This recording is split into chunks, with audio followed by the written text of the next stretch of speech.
नमस्कार, आदाब, मैं हूँ शकील अंसारी। आप देख रहे हैं एकेटी न्यूज़। एकेटी न्यूज़ पर हम आपकी मुलाकातें किसी न किसी हस्ती से कराते हैं और आज हम एडवोकेट कुमारी राखी जी से मुलाकात करने आए हैं और उनका इंटरव्यू हम आपको दिखाने जा रहे हैं। बात करते हैं राखी जी से, जिनका सफ़र राजनीति में, समाज सेवा में किस तरीके से हुआ क्योंकि पेशे से तो ये एडवोकेट हैं, पटियाली तहसील में बैठते हैं, वकालत भी कर रहे हैं और समाज सेवा भी कर रही हैं। राखी जी, आप वकालत कर रही हैं, अच्छा खासा आपका पैसा चल रहा है क्यों वकालत में? आखिर इस फ़ील्ड में आने की, राजनीति में घुसने की क्या ज़रूरत थी? जी सर, आपने बहुत अच्छा सवाल पूछा क्योंकि वकालत तो मैं कर रही हूँ, लेकिन जो एक दिल से इच्छा होती है, जो दिल से एक ख्वाहिश होती है कि कुछ अलग करें या फिर जो मन में जो इच्छा होती है, तो शुरू से सर मेरी ख्वाहिश थी कि मैं समाज के लिए कुछ करूँ। वकालत करके भी मैं कर रही हूँ, सेवा कर रही हूँ, लेकिन जो समाज को वो चीज़ चाहिए, जो सिर्फ़ समाज सेवा या फिर राजनीति में रहकर किया जा सकता है। तो मैंने सर इसके लिए मुझे मौका मिला या फिर कहा जाए तो मौका दिया मुझे हमारे एनजीओ ने, भारतीय मानवाधिकार ट्रस्ट ने। तो ये बहुत अच्छे एनजीओ हैं और मैं इनसे जुड़ के बहुत खुश हूँ और मेरी इसी गतिविधि को देखते हुए इन्होंने मुझे भले ही महिला मोर्चा जिला कासगंज की अध्यक्ष बनाया है। तो मैं अपने पद का सम्मान रखते हुए और अपने पद की गरिमा को करते हुए मैं सही में मैं ऐसे लोगों की सेवा करना चाहती हूँ क्योंकि ये मेरी दिल से ख्वाहिश है कि मैं समाज के लिए कुछ करूँ, चाहे वो महिला वर्ग हो, चाहे वो बच्चे हों या फिर ऐसा कुछ हो समाज के लिए जो एक लोगों को लगे कि कोई नई किरण आई है साथ में। तो आप एक बात बताइए, आप राजनीति में भी सक्रिय नज़र आ रही हैं और समाज सेवा भी कर रही हैं।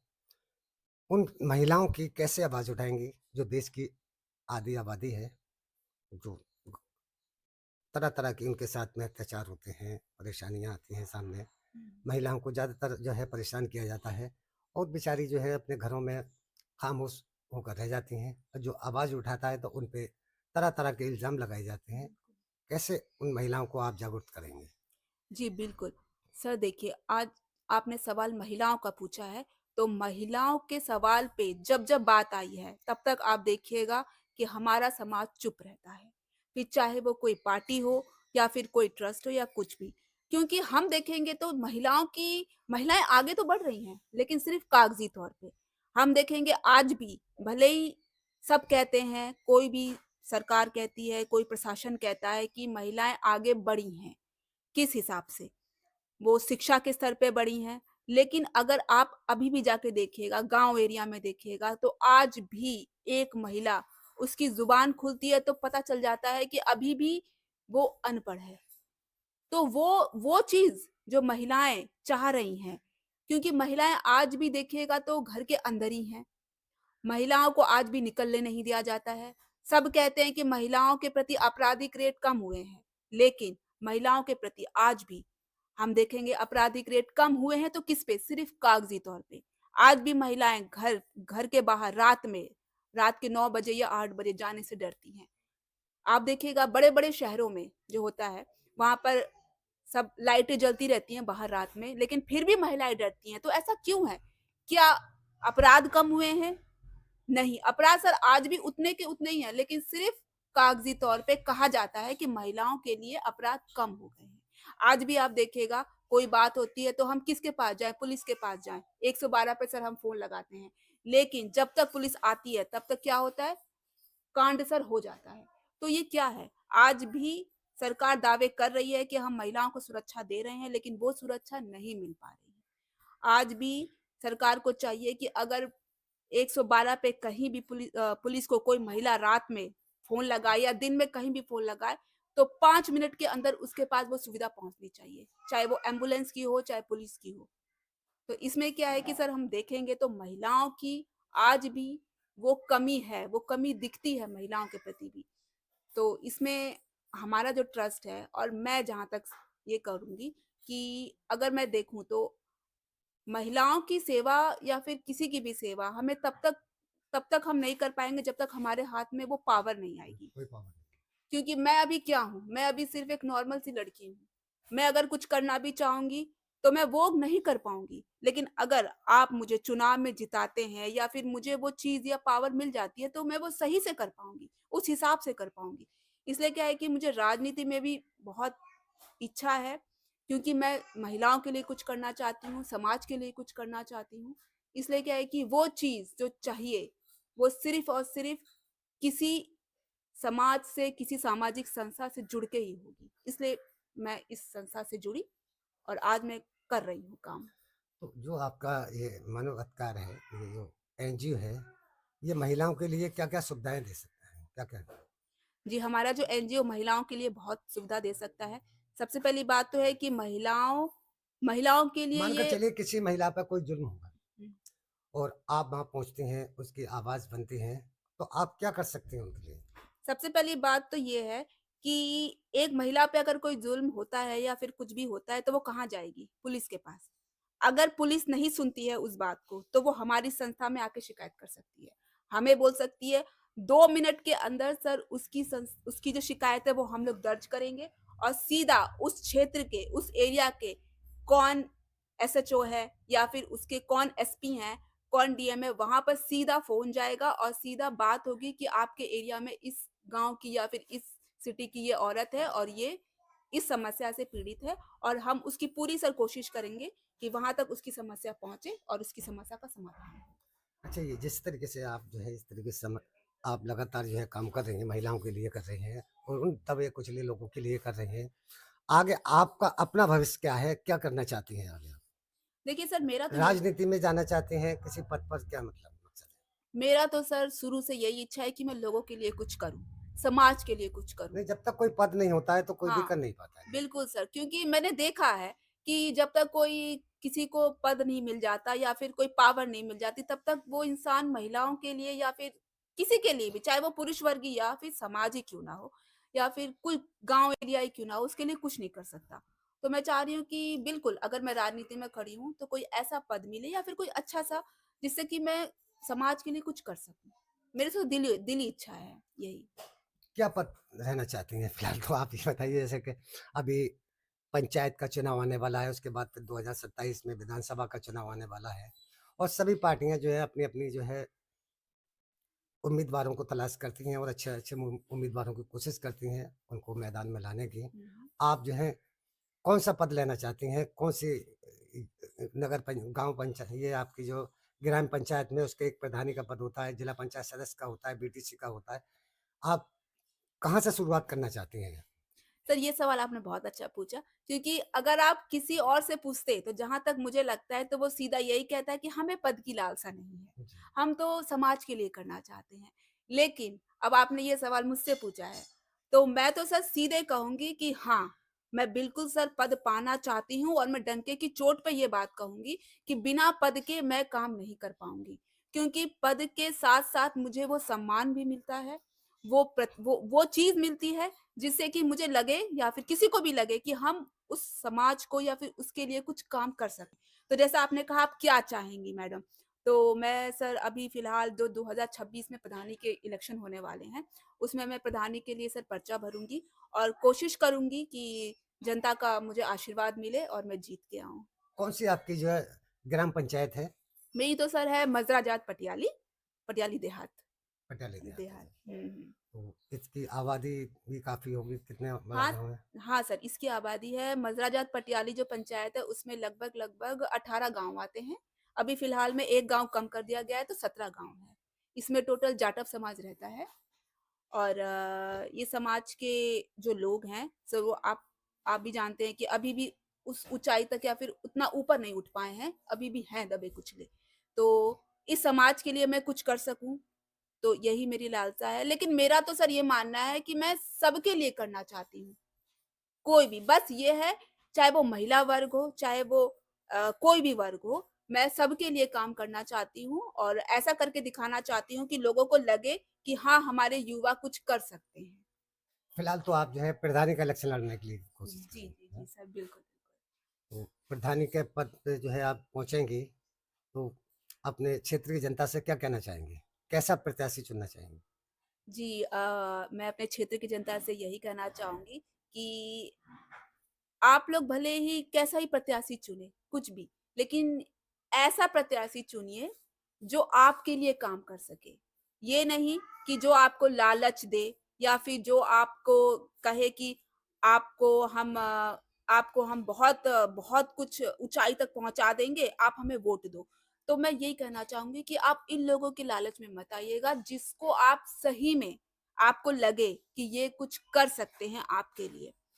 उनको आप वोट दीजिए और एक बार महिला को भी वोट दीजिए। महिलाओं को आप सम्मान मतलब महिलाओं को महिलाओं भी का आप सम्मान कीजिए और सम्मान महिलाएँ हाँ, बिल्कुल सम्मान कीजिए और और एक मौका दीजिए एक महिला को तो इस दोस्तों बार। जिस तरीके से कि राखी जी समाज सेवा कर रही हैं और जनता के बीच में भी जा रही हैं और उन महिलाओं की आवाज़ भी बन रही है जो महिलाएँ दबी कुचली हैं और कोई भी पद हो चाहे प्रधानी का हो या कोई भी एमएलए का हो, आप अपने क्षेत्र का प्रत्याशी चुनिएगा तो कम से कम पढ़ा लिखा हो, जिसको नॉलेज हो कि कौन-कौन सी स्कीमें हैं, क्या-क्या जो है स्कीमें आ रही हैं, तो कम हम उन महिलाओं तक पहुँचाएँ।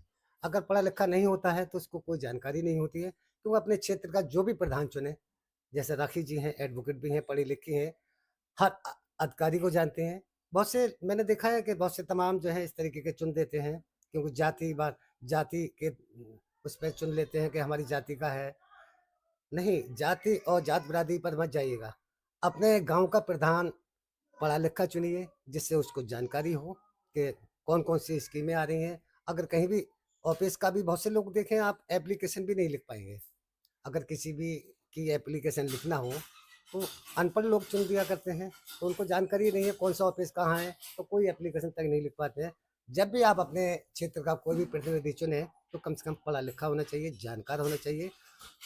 तो राखी जी, आप इस वक़्त जो है उत्तर प्रदेश में कई पार्टियाँ हैं, समाजवादी पार्टी है, जो पीडीए का नारा दे रही है और बहुजन समाज पार्टी है, आज़ाद समाज पार्टी है चंद्रशेखर की और भारतीय जनता पार्टी भी है। आपको इन पार्टियों में से किस पार्टी की नीति बढ़िया लगती है? जी, मैं आपकी जानकारी के लिए बता दूँ कि मैं बीजेपी की मेंबर भी हूँ और जहाँ तक देखा जाए तो अब विचारधारा तो सर सभी पार्टी की अच्छी है। मैं किसी की बुराई नहीं करूँगी। लेकिन ये है कि जहाँ तक आप मेरा व्यक्तिगत पूछ रहे हैं, तो अब मैं बीजेपी पार्टी की मेंबर भी हूँ, तो बीजेपी को सपोर्ट भी करती हूँ और मैं यही चाहूँगी कि बीजेपी पार्टी में मुझे कोई अच्छा-सा पद मिल जाए और इसके लिए मैं बहुत अच्छे से काम करूँ और मैं माननीय मुख्यमंत्री नहीं, पद आदि पर ही रहकर आप काम करेंगे बीजेपी का, अगर आपने चलिए अपनी चॉइस बता दी बीजेपी है, हुँ, हुँ। तो आप पद पर ही रह के काम करेंगे वैसे भी करना चाहेंगे? नहीं, नहीं, बिल्कुल सर, मैं वैसे भी काम करना चाहूँगी क्योंकि मैं अभी मेंबर हूँ, तो मैं अभी भी करती हूँ, वैसी बात नहीं है। लेकिन पद अगर मिल जाए तो सर और भी बहुत बढ़िया बात होगी और मैं माननीय मुख्यमंत्री योगी आदित्यनाथ जी की बहुत बड़ी फ़ैन हूँ और मैं उनके विचारों को फ़ॉलो करती हूँ और मुझे अच्छा लगेगा कि मैं बीजेपी पार्टी के लिए कुछ काम करूँ। चलिए अपनी चॉइस बता दी बीजेपी है, हुँ, हुँ। तो आप पद पर ही रह के काम करेंगे वैसे भी करना चाहेंगे? नहीं, नहीं, बिल्कुल सर, मैं वैसे भी काम करना चाहूँगी क्योंकि मैं अभी मेंबर हूँ, तो मैं अभी भी करती हूँ, वैसी बात नहीं है। लेकिन पद अगर मिल जाए तो सर और भी बहुत बढ़िया बात होगी और मैं माननीय मुख्यमंत्री योगी आदित्यनाथ जी की बहुत बड़ी फ़ैन हूँ और मैं उनके विचारों को फ़ॉलो करती हूँ और मुझे अच्छा लगेगा कि मैं बीजेपी पार्टी के लिए कुछ काम करूँ अच्छे से और मैं अभी भी कर रही हूँ, लेकिन और बढ़िया तरीके से काम करूँ तो कोई अच्छा-सा पद मिले तो और सर अच्छी बात होगी। किस विचारधारा को आप पसंद करती हैं? जैसे डॉक्टर भीमराव अम्बेडकर का विचार या आप जो और अपनी-अपनी सभी पार्टियाँ हैं, हुँ। भारतीय जनता पार्टी की विचारधारा अलग है, समाजवादी पार्टी की विचारधारा अलग है।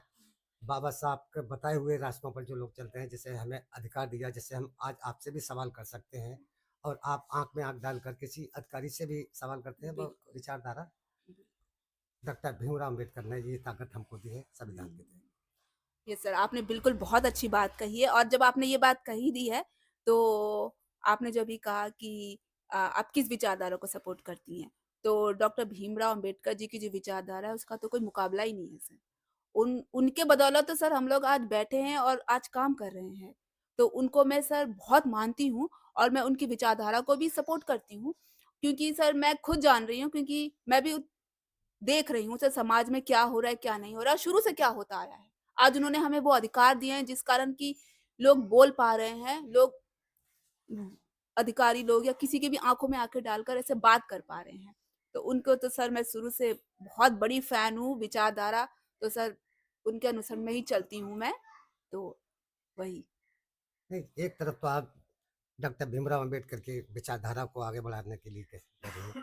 दूसरी बात आप भारतीय जनता पार्टी की अलग विचारधारा है, तो तालमेल नहीं मिल रहा है। नहीं, नहीं सर ऐसी बात नहीं है कि बीजेपी पार्टी सर बहुत अच्छा काम कर रही है लोगों के लिए, अगर देखा जाए क्योंकि सर अच्छा, आज हम देखेंगे उत्तर प्रदेश में क्या अच्छा काम कर रही है? आप उनके 5 काम अच्छे बता दीजिए भारतीय जनता पार्टी के। आप सर अगर देखेंगे तो उत्तर प्रदेश में आज गुंडा राज तो सर बिल्कुल खत्म हो चुका है, बिल्कुल। ईमानदारी सर देखिए, आज आप देखेंगे तो भ्रष्टाचार बहुत बहुत हद तक कम हुआ है। अब सर मैं इतना घुस के तो नहीं बोल सकती कि कहाँ क्या हो रहा है, लेकिन जहाँ तक आप देखोगे भ्रष्टाचार सर बहुत कम हुआ है। महिलाएँ भी आज बीजेपी पार्टी के उसमें बहुत हद तक सर आई हैं, ये। और भी हम सर देखेंगे कि गाँव का सर विकास हुआ है, पढ़ाई-लिखाई सर साक्षरता जहाँ तक है बढ़ी है। लेकिन ये है कि सर मैं भी कुछ करना चाहती हूँ। तो मैं ये है कि सर बीजेपी पार्टी बहुत अच्छा काम कर रही है और मैं भी सर इसका एक पार्ट बन के बीजेपी पार्टी में कोई पद प्राप्त करके कुछ भी मैं लोगों के लिए बहुत अच्छे से काम करना चाहती हूँ। बस मुझे भी सेवा का मौका मिले तो मैं बहुत अच्छे से काम करूँगी। तो ये थी हमारे साथ में एडवोकेट कुमारी राखी जी, जिन्होंने अपने विचार रखे हैं और इनका इंटरव्यू भी आपने देख लिया। किस विचारधारा से ये ताल्लुक़ रखती हैं और अब आगे किसी पद पर जाना चाहती हैं, जिस तरीके से अभी प्रधानी का इलेक्शन लड़ेंगे अपनी ग्राम पंचायत से और आगे अभी इनका भविष्य क्योंकि युवा हैं, जज़्बा है, जोश है आगे बढ़ने के लिए। क्योंकि किसी भी राजनीतिक में जाने के लिए, किसी भी बड़े पद पर जाने के लिए छोटे स्तर से ही ऊपर जाया जाता है। जिस तरीके से राखी जी जो हैं एडवोकेट हैं और पढ़ाई के बाद उन्होंने अब राजनीति और समाज सेवा में अपना वक़्त गुज़ारना शुरू किया है और वो चाहती हैं कि मैं धीरे-धीरे करके आगे बढ़ूँ और लोगों की सेवा करूँ और जो जन समस्या हैं लोगों की लगातार मैं उठाती रहूँ। तो इसी तरह की खबरों के लिए देखते रहिए एकेटी न्यूज़। अगली खबर किसी और हस्ती के साथ।